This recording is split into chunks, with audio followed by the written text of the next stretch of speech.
Estamos sozinhos? Até hoje, os habitantes do planeta Terra têm olhado para as estrelas, procurando provas de outra vida. Mas a verdade não está lá fora. Está aqui. Desde a Segunda Guerra, o governo britânico tem nos observado os céus.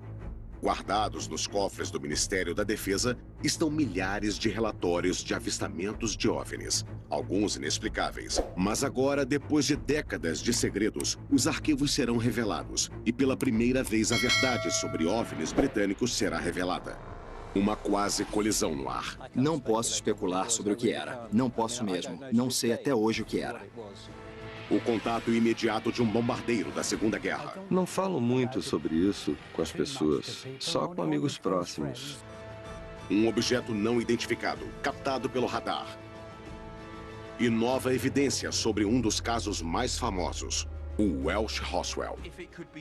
Se pudesse ser mostrado que qualquer OVNI fosse extraterrestre em origem, o sistema de crença das pessoas fundamentalmente mudaria. Histórias estranhas e inexplicáveis que deixam muitos imaginando se realmente existe vida lá fora. Confidencial. Ultra secreto. Histórias de OVNIs.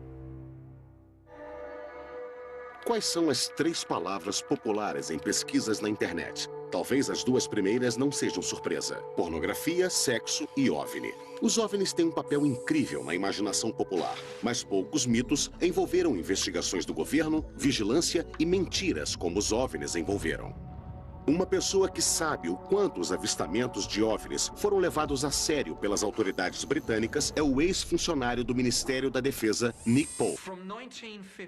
De 1952 em diante, ficou decidido que precisávamos ter uma pequena unidade montada permanentemente para pesquisar e investigar o fenômeno dos OVNIs. E dos anos 50 até 2009, o Ministério da Defesa tinha um pequeno projeto sobre os mistérios dos OVNIs. Pope fez parte do projeto nos anos 90, ajudando a acrescentar os milhares de arquivos que o Ministério juntou por décadas. Agora que estão sendo revelados, testemunhas-chave de avistamentos de OVNIs dão suas versões da história. Especialistas em OVNIs, céticos e crentes questionam exatamente o que o Ministério da Defesa estava mantendo em segredo. O Dr. David Clark é o jornalista que ajudou a persuadir o Ministério da Defesa a liberar os arquivos. Se olharmos os arquivos, há milhares de coisas estranhas que as pessoas viram no céu, bem acima das ilhas britânicas. Não há dúvidas de que as pessoas veem coisas no céu que não conseguem identificar. Elas sempre viram. Caso 1, quase colisão, Manchester. 6 de janeiro de 1995. 2 pilotos experientes de um Boeing 737 carregando 60 passageiros de Milão a Manchester relatam uma quase colisão. Um incrível avistamento de um objeto voador não identificado que chama a atenção das autoridades. Nos arquivos do Ministério da Defesa, há relatos de incidentes envolvendo quase colisões entre aviões civis e objetos voadores não identificados. O mais impressionante de todos foi o relato que foi feito pela tripulação de um 737 da British Airways. Speedbird 5061, sobrevoando a cadeia de montanhas, 14 quilômetros. Estavam prestes a entrar num banco de nuvens. Céu claro, visibilidade boa. De repente, o primeiro comandante disse que viu um objeto vindo em direção a eles, como uma árvore de Natal iluminada.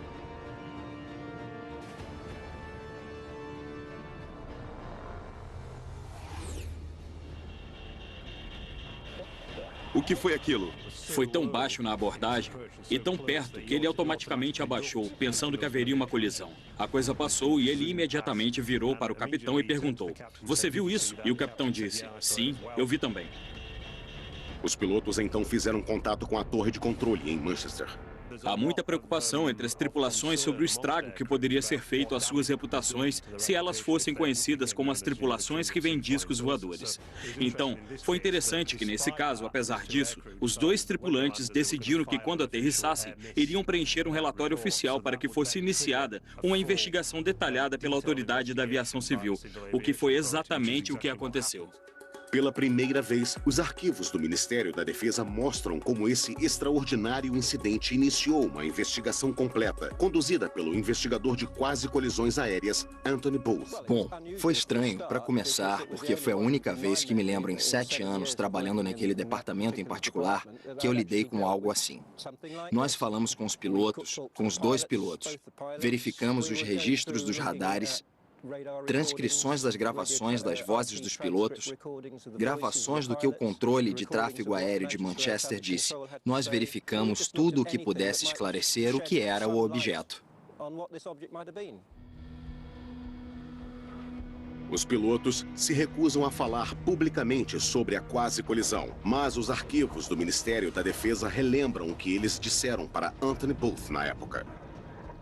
Minha atenção se voltou inicialmente para o clarão na janela em minha frente, mas fui desconcentrado por minha visão periférica. O objeto tinha várias luzes brancas pequenas, como uma árvore de Natal. A alta velocidade do objeto, embora fosse difícil calcular, passou bem perto. Há uma transcrição de uma conversa entre o comandante do 737 e a torre de controle. Manchester, aqui é Speedbird 5061. Acabamos de ver algo descendo do lado direito, acima de nós, muito rápido. E Manchester retornou o contato imediatamente dizendo: bom, não há nada no radar. Era um avião? Bom, tinha luzes, desceu a este bordo, muito rápido. Manchester perguntou: acima de vocês? Sim, acima de nós, isso. Manchester então os aconselhou a ficarem de olho em qualquer coisa, mas eles não viam nada. Deve ter ido rápido. Deve ter ido rápido demais ou caído muito rápido depois de passar por vocês. Bom, tudo bem. A torre de controle de Manchester não encontrou sinais no radar. Para o especialista em radares, Doug Robb, isso é extraordinário. Diz que a probabilidade de uma atividade assim escapar à detecção é remota, uma vez que a área tem muitos radares e qualquer movimento nos níveis citados teria gerado alguma resposta do radar. Nada foi visto.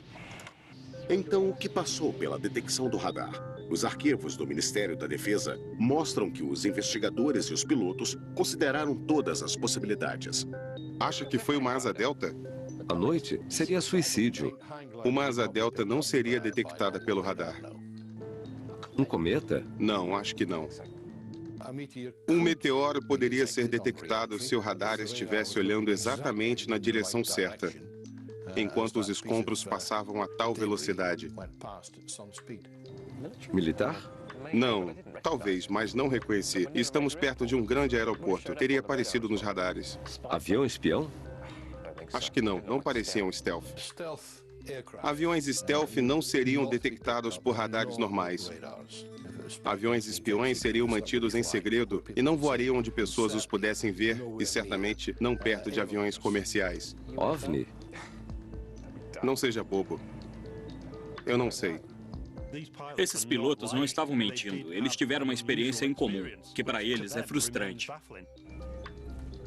Os arquivos mostram que a investigação analisou seriamente a possibilidade de atividade militar, mas não encontraram evidências de nenhuma fonte oficial.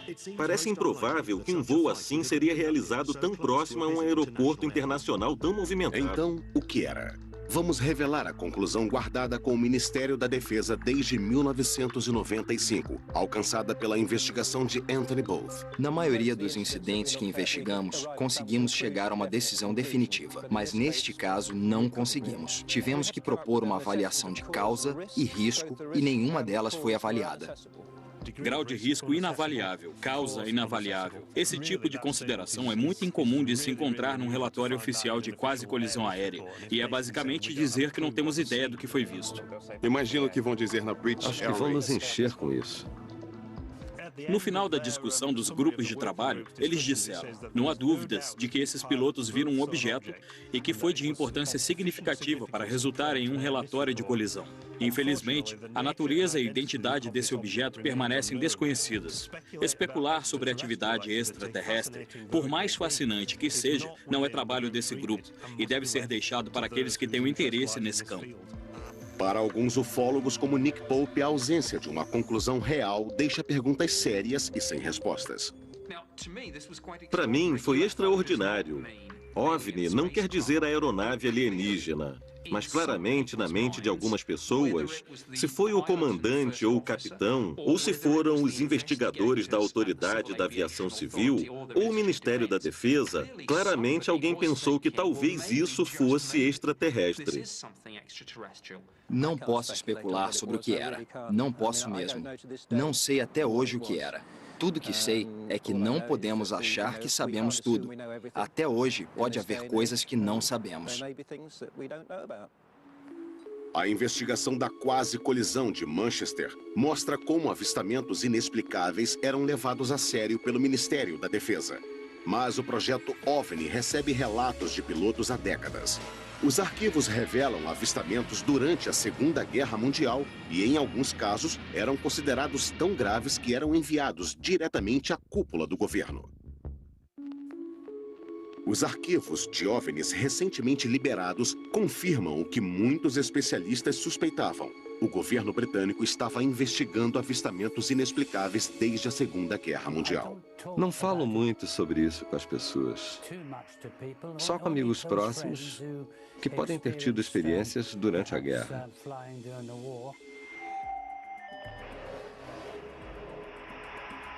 Caso 2. Contato imediato de um bombardeiro. Canal da Mancha. Primavera, 1944. A Grã-Bretanha estava envolvida em grandes invasões com bombas na Alemanha. Boatos de estranhos mísseis não identificados estavam chegando aos comandos principais. Considerados uma ameaça para a moral pública, os arquivos do Ministério da Defesa revelam que a ordem de mantê-los em segredo veio de cima. Avistamentos como o do membro da artilharia, Bernard Dye. Tenho aqui meu diário de guerra. Vou ler um dos registros que escrevi em 26 de abril. Operação Essen. 300 aviões invadiram Essen. Dye registrou o avistamento mais extraordinário.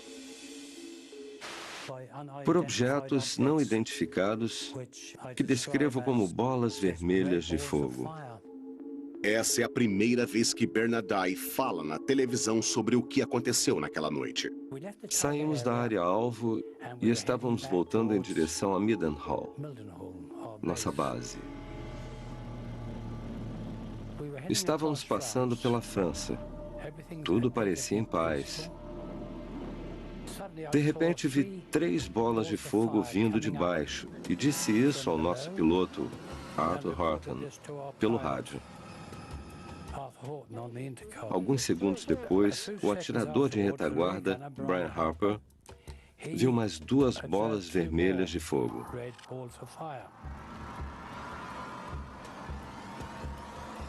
Arthur ficou perturbado e perguntou: "São soldados?" "Não são soldados, Arthur. Só bolas de fogo vindo em nossa direção." Eu disse para o Arthur: "Ação evasiva. Mover em espiral a este bordo. Vai, vai, vai."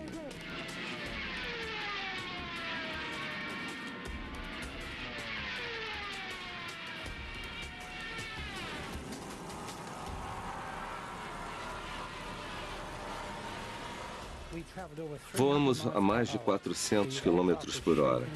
O avião balançava como uma folha. E ainda assim eles nos seguiam. O piloto estava preocupado em queimar os motores. Nosso engenheiro Dave: "O que tem os motores?" "Esqueça os motores, burro. Continue." Ou algo desse tipo. As palavras eram bem grosseiras. Isso, sem dúvidas, nos deixou bem nervosos também. Depois de uma curta distância, os 5 objetos vermelhos começaram a diminuir e as luzes vermelhas desapareceram na escuridão. e chegamos em casa em segurança. Quando voltamos para Mildenhall, nossa base, fomos interrogados por oficiais da inteligência.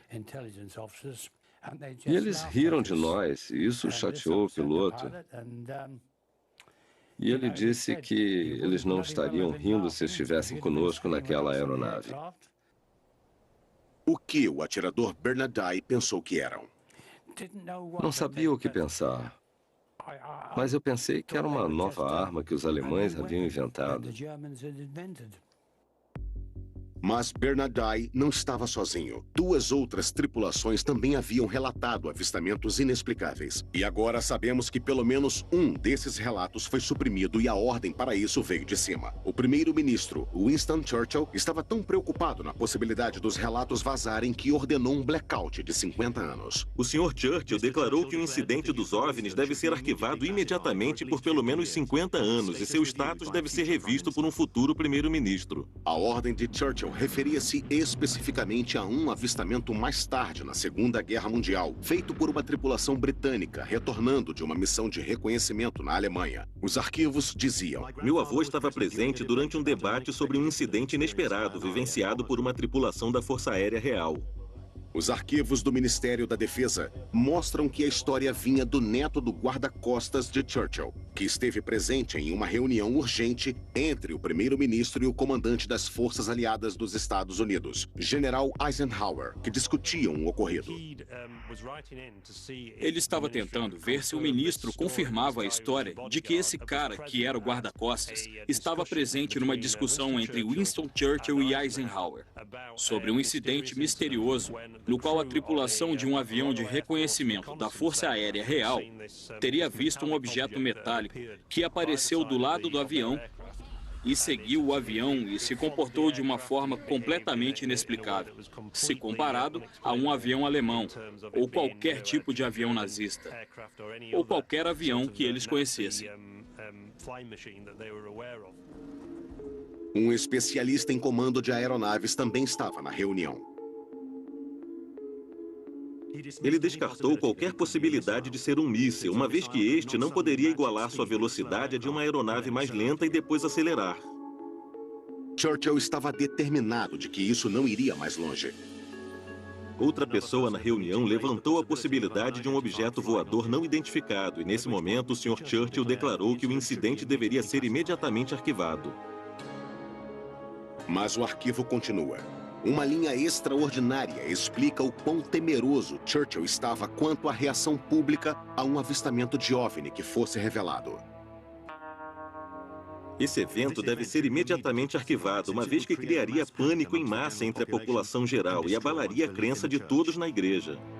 Mas os arquivos também revelam que essa não tinha sido a primeira vez que Churchill tinha sido envolvido em avistamentos de OVNIs. Em outubro de 1912, houve avistamentos de luzes misteriosas no céu, nos estaleiros de Sheerness, em Essex. E Winston Churchill era o primeiro almirante e tinha que investigar isso. E Churchill teve que admitir no parlamento que não podia explicar o que tinha sido visto. Os arquivos mostram que, mesmo depois da guerra, Churchill passou a ter interesse em avistamentos inexplicáveis. Como consequência dos avistamentos em Washington em 1952, que ganharam todas as manchetes, Winston Churchill novamente ficou interessado e enviou um memorando ao secretário de Estado do Ar.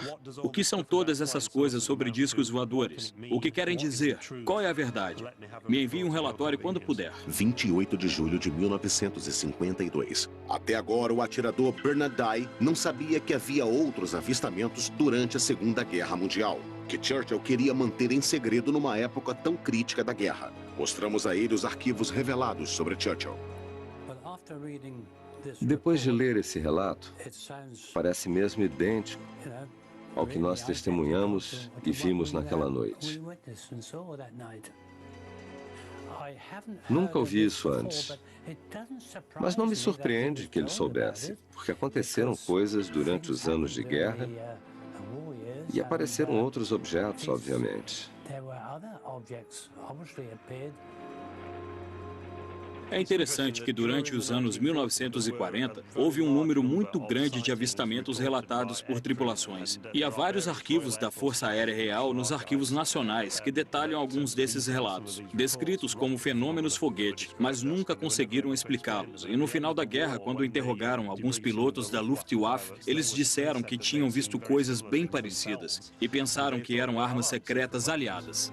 Existe uma explicação sobre o que as tripulações viram? Clark tem sua própria teoria.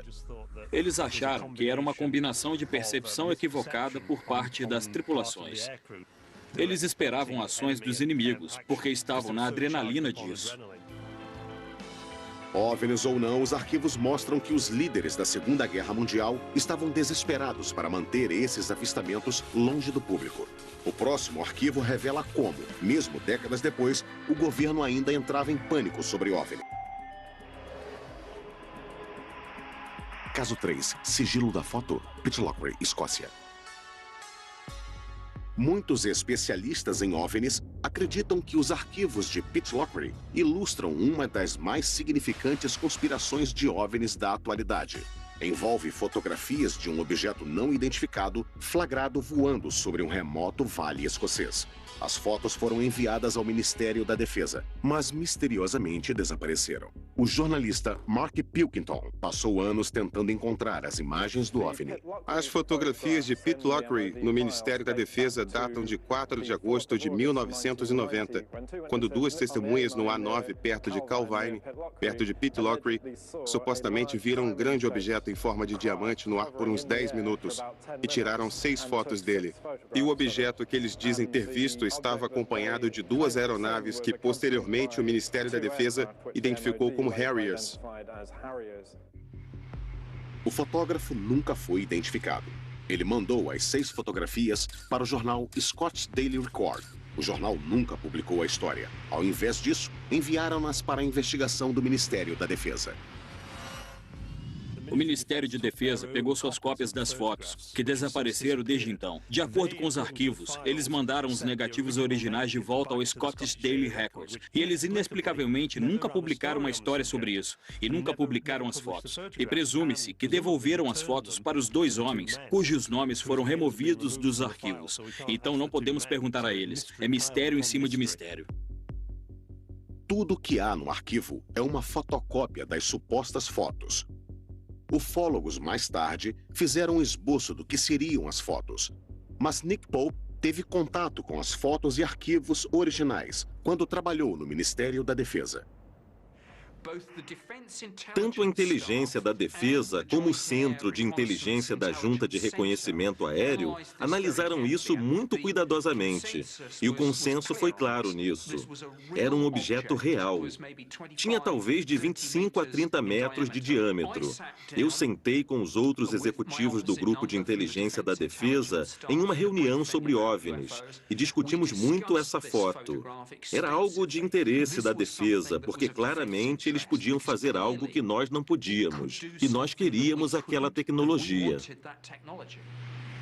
O Ministério da Defesa estava determinado a minimizar o incidente. Há um manual interessante do escritório de imprensa do Ministério da Defesa sobre linhas defensivas a tomar, caso as fotos saíssem nos jornais e fossem questionadas sobre isso. E é uma lista que basicamente diz: vimos as fotografias e nenhuma conclusão definitiva foi tomada em relação ao objeto grande em forma de diamante. E se eles fossem pressionados pela mídia, deveriam dizer que todos os relatos de avistamentos recebidos pelo Ministério diziam respeito às equipes dos departamentos que eram responsáveis pela defesa aérea do Reino Unido. Enquanto esteve no Ministério, Pope tinha uma cópia da foto na parede de sua sala, até que foi tirada pessoalmente por seu superior. Uma sugestão era de que aquele era um protótipo secreto de um avião espião americano. O chefe da minha divisão se convenceu de que provavelmente era um avião secreto, ou um avião não tripulado, e ordenou que a foto fosse removida. Sabemos pelos arquivos que houve muita discussão interna sobre: será que eram americanos naquele incrível avião espião? E se eram, por que não pediram permissão para que essa coisa voasse no espaço aéreo britânico? O jornalista Mark Pilkington acredita que os eventos daquela época podem ter influenciado o que as pessoas acharam que tinham visto. Isso foi apenas 2 dias depois da Primeira Guerra do Golfo começar E certamente havia grandes distribuições de aeronaves em direção ao Oriente Médio. E o Reino Unido era um tipo de ponto de parada e um tipo de rampa de decolagem para muitas dessas aeronaves. O Ministério da Defesa estava claramente preocupado com a reação pública, assim como Churchill havia ficado 4 décadas antes. Então, houve sigilo do Ministério da Defesa no caso das fotos de Pitlochry? Há uma possibilidade de que o Ministério da Defesa tenha destruído as imagens. Possivelmente porque achavam que eram de um avião espião americano, do qual eles não sabiam nada a respeito, ou porque talvez, se essa coisa permanecesse inexplicável, nós não queríamos passar a vergonha de dizer que poderia haver coisas no nosso espaço aéreo com velocidades e manobras que excediam tudo o que tínhamos e ainda assim permaneciam inexplicáveis. No entanto, estamos nos baseando, devemos esclarecer, em uma imagem granulada, desfocada e em preto e branco, que até onde eu sei poderia ter sido desenhada com um giz de cera por uma criança. Mark Pilkington ainda procura as imagens reais das fotografias de Pitlochry para descobrir o que colocou a defesa britânica em teste. Mas, 6 anos depois, na costa leste britânica, outro avistamento de OVNI desencadeia uma investigação militar de larga escala e torna-se um desafio direto para a Secretaria de Defesa do Estado. Em 1996, o Ministério da Defesa foi ameaçado por uma violação séria das defesas do Reino Unido por um OVNI sobrevoando East Anglia. Os arquivos do Ministério da Defesa revelam que isso envolveu também a convocação do secretário de Defesa para o lançamento de aviões a jato. Estou muito preocupado com um incidente que ocorreu fora da costa de East Anglia recentemente, envolvendo o avistamento de uma aeronave não identificada que foi detectada por vários sistemas de radares militares diferentes. Por que nossos aviões não foram lançados? Foi um dos maiores sustos com OVNIs e começou numa calma noite de outubro na costa leste.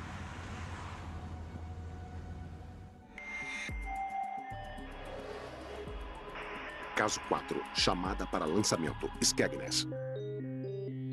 Foram policiais que telefonaram fazendo os primeiros relatos. Tem um trecho sobre isso. Nas primeiras horas da manhã, os policiais disseram que viram uma luz estranha vermelha e verde girando no céu, a sudeste de Skegness, e que parecia estar bem alto no céu, bem acima de Walsh. Os policiais informaram o avistamento ao sargento da central. Eu imediatamente liguei para a sala de controle de Skegness, que informou ao resgate marítimo da guarda costeira de Great Yarmouth o que seria um incidente no mar. Recebemos um comunicado às 3h15, horário local, da polícia de Skegness, e eles estavam vendo uma luz na direção sudeste. Não tínhamos certeza do que era na época, e imediatamente informamos a defesa aérea local para ver se conseguiam detectar algo. O chamado chegou à Força Aérea de Neathshed, a força de defesa mais importante no sul da Inglaterra. O radar de Claxby detectou um objeto a 221 graus. Eles notificaram que num dos radares havia um sinal que não identificaram, que não era uma aeronave. Seria possível que o sinal e a luz estranha vista pela polícia fossem a mesma coisa? Ligações de pessoas em pânico começavam a chegar. Não acho que estão invadindo. Um chamado foi iniciado para procurar por luzes não identificadas. Então, um petroleiro respondeu. MV colocou-os para Yarmouth. Estamos vendo luzes sobre Walsh. A embarcação no mar era Connaught Coast e estava nessa área aqui. Às 3h50, o oficial P.C. Leyland correu até o telhado da delegacia para gravar as luzes e conseguiu filmar 5 minutos, mostrando apenas uma única luz branca. As notícias sobre as luzes se espalharam rapidamente. A transcrição da conversa entre a guarda costeira e a polícia, e depois o petroleiro, vazou nos noticiários locais. De repente, virou um incidente OVNI gigantesco que chamou a atenção do parlamento. A notícia se espalhou tanto que até o membro do parlamento local, Martin Redmond, envolveu-se e começou a fazer perguntas difíceis. Martin Redmond disse, olha, há policiais vendo OVNIs. A Força Aérea Real os rastreando em radares e ainda assim não pegam essa aeronave no ar para dar uma olhada nisso. Essa é a cópia da carta que Martin Redmond, membro do parlamento, enviou a Michael Portillo, secretário de Defesa do Estado. Ele diz: "Estou muito preocupado com um incidente que ocorreu fora da costa de East Anglia recentemente, envolvendo o avistamento de uma aeronave não identificada que foi detectada por vários sistemas de radares militares diferentes. Estou interessado em descobrir o que foi visto, mas minha principal preocupação é a desordem que um evento como esse parece ter causado." Então, ele está dizendo para o Ministério da Defesa por que não reagiram a isso. O que a Força Aérea Real está fazendo? Isso afetou muito a Força Aérea Real. Os arquivos revelam o caos. A carta chegou até as investigações do Ministério da Defesa para explicar a resistência da Força Aérea Real. Doug Robb era o gerente de operações da noite. Mostramos a ele as descobertas do Ministério e ele não ficou surpreso. Esse diagrama é o quadro de radares em Boston naquela noite.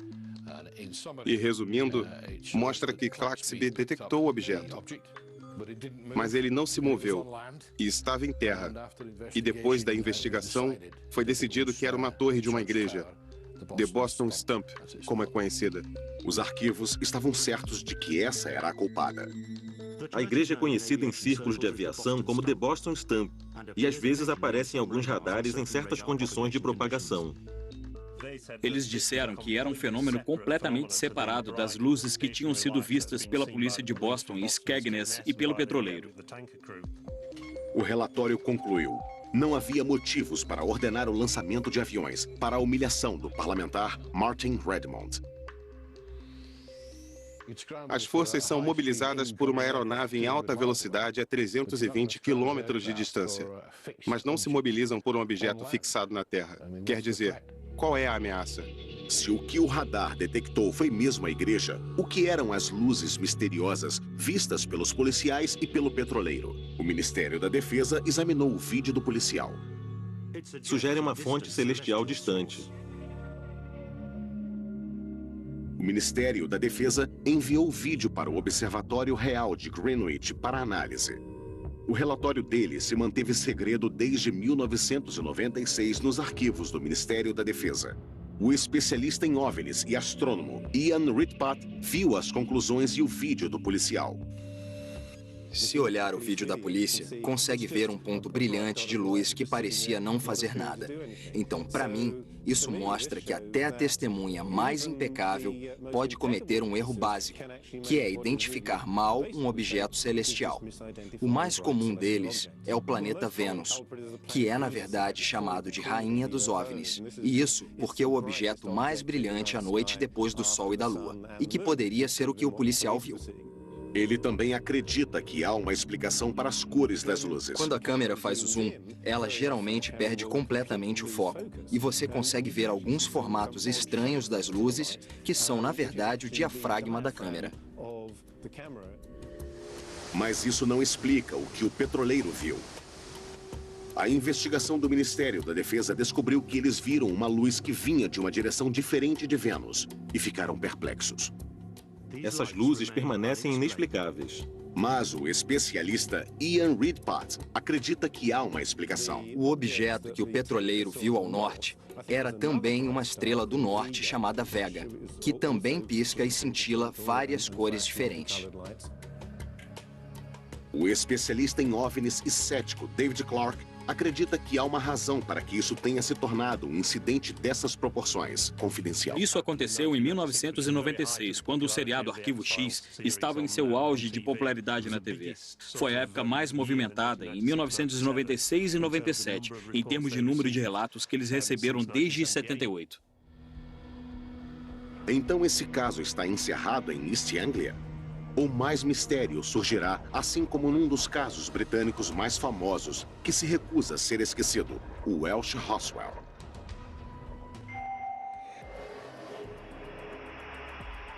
Caso 5, Welsh Roswell, Montanhas de Berwyn. Em 1974, em North Wales, milhares de pessoas testemunharam um grande tremor de terra e luzes foram vistas caindo do céu. Alguns ufólogos acreditam que um OVNI caiu e houve sigilo desde então do Welsh Roswell. Uma batida forte, é. Foi como um tremor na casa. Balançou a casa, assim. Parecia estar bem acima da cabeça. Achei que a casa fosse cair. Tinha uma luz vindo da montanha. Lá. 24 de janeiro de 1974, às 21h50, 5 corpos espetacularmente incandescentes foram vistos cruzando o céu. Novas informações foram reveladas, o que aumenta o mistério. Dado como uma das principais testemunhas do incidente em Berwyn, Hugh Lloyd, na época, era um garoto de 14 anos, filho de um fazendeiro. Depois das 20h30, a família de Hugh sentiu forte tremor. Foi uma experiência assustadora. Depois de quase 40 anos, Hugh ainda se lembra do dia como se fosse ontem. Foi um baque. E rapidamente o lugar todo começou a tremer violentamente. As luzes piscaram e as imagens na televisão ficaram, sabe, só chuviscos na tela. Ficamos todos com medo. Não sabíamos o que era. Enoch disse que devia ser uma explosão. E então o telefone começou a tocar. Vizinhos ligando para perguntar se havíamos sentido aquilo. Depois de uns 20 minutos, alguém bateu na porta. Era um policial. E ele disse: ouvimos relatos de que houve uma queda de avião em Berwyn e gostaríamos de requisitar sua Land Rover para procurar. Eu, com 14 anos, disse: bom, Enoch, é melhor você dirigi-la.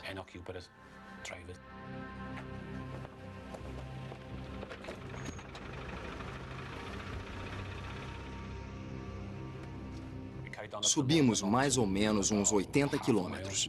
Saímos da trilha e paramos. Pegamos lanternas. Estava tudo quieto e muito escuro, mas nada para se ver. Devido às O que é lanternas. aquilo? E um deles disse: não há nada aqui, está quieto demais. Não dá para ver nada, é melhor irmos. Então viramos para o veículo e quando estávamos nos aproximando do veículo, vimos essa luz branca brilhante. No vale, atrás daquelas árvores à esquerda, entre aquelas duas montanhas. Uma luz branca bem forte, vindo do chão para o céu. Mas era muito, muito clara. Sabia que vinha do chão, mas nós não conseguíamos ver a fonte da luz. No vale, estava escondida. A luz não parecia uma queda de avião. Era muito branca para fogo. Não durou muito tempo. 20 segundos no máximo.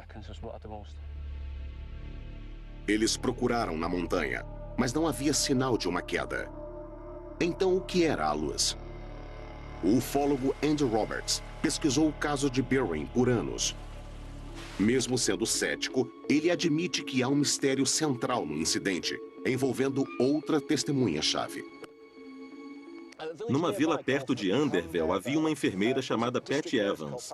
Ela sentiu a explosão lá e, como era enfermeira e tinha o equipamento médico, pensou que se um avião havia caído, poderia ir até lá e ajudar no que fosse preciso até que a emergência chegasse.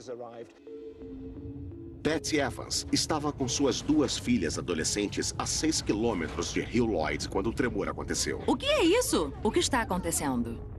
Parece um avião. Então ela pegou as 2 filhas, colocou-as no carro e dirigiu uns 10, 15 minutos até a estrada B4391, esperando ver um avião caído em chamas. Essa é a estrada por onde ela estava dirigindo e era uma estrada que ela conhecia muito bem. Então não teve problemas em dirigir à noite e obviamente estava procurando pelo que achava ser um desastre de avião. E assim que ela chegou perto das copas dessas árvores, ela ficou perplexa em ver, perto da montanha, à esquerda, uma bola gigante de luzes pulsantes, vermelhas, brancas e laranjas. Qualquer que fosse o objeto, estava longe demais da estrada para ser alcançado a pé. Patty e suas filhas observaram pasmas com a bola de luzes pulsando devagar e mudando de cor. Ela descreveu como tendo metade do tamanho da Lua e em volta do objeto havia lanternas e luzes de veículos. Ela percebeu que, obviamente, não era um acidente de avião e que alguém ou algumas pessoas estavam lá vendo. Sabe-se lá o quê? Quando percebeu, voltou para casa e até hoje não sabe o que era. Então, o que Patty Evans e Hugh Lloyd viram naquela noite? Revelamos que até a chegada dos misteriosos Homens de Preto não pode nos dar todas as respostas.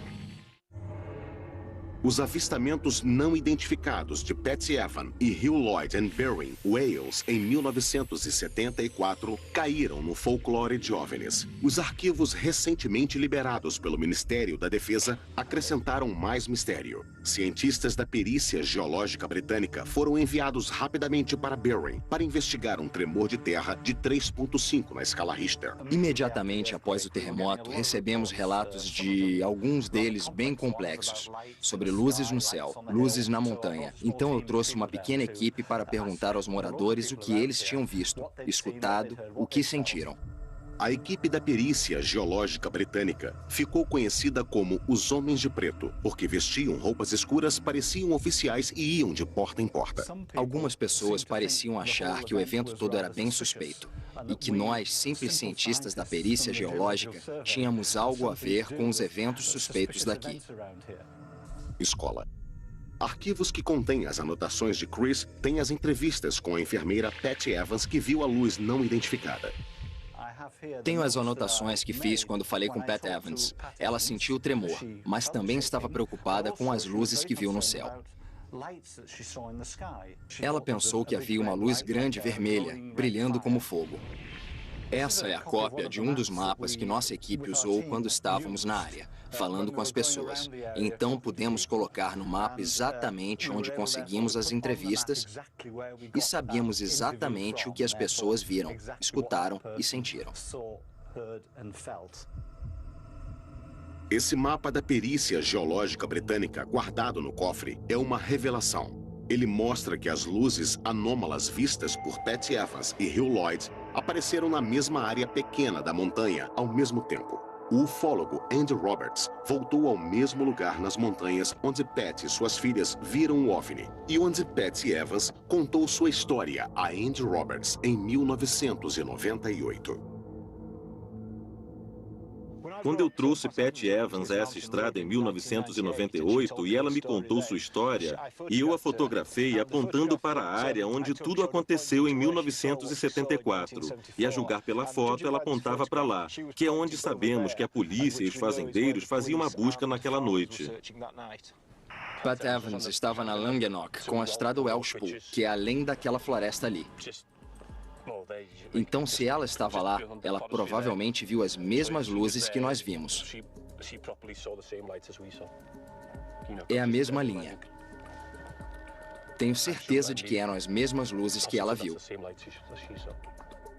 Os arquivos recentes mostram a explicação do Ministério da Defesa para a explosão e luzes misteriosas.